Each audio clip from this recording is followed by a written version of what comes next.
அனைத்து இந்திய அண்ணா திராவிட முன்னேற்ற கழகத்தினுடைய தோழர்களுக்கு நான் கேட்கிறேன், அண்ணா பல்கலைக்கழகத்தில் கல்லூரி மாணவி பாலியல் வன்கொடுமைக்கு ஆளாக்கப்பட்ட போது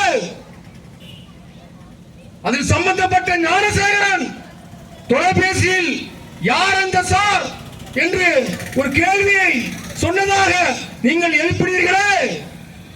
ஆனால் சிறுவில்லத்தில் நடந்த இந்த பயங்கர சம்பவத்திற்கு வெட்டிய 3 பேர் கொண்ட சாதிவரி கும்பல் ஒரு காரில் ஏறி பயணம் செய்திருக்கிறார்கள். அப்படி என்றால் அந்த கார் யாருடையது? அண்ணா பல்கலைக்கழகத்தில் கேட்ட அந்த சாரை பற்றி, சிறுவில்லத்தில் நடந்த இந்த காரை பற்றி நீங்கள் ஏன் கேட்க மறுக்கிறீர்கள்? அப்படி என்று சொன்னால் அண்ணா திராவிட முன்னேற்ற கழகத்திற்கு முழுமையான சாதிவரி என்பது எங்களுடைய பயங்கரமான குற்றச்சாட்டு. நீங்கள் நினைக்கின்ற சமூகத்தினுடைய வாக்கு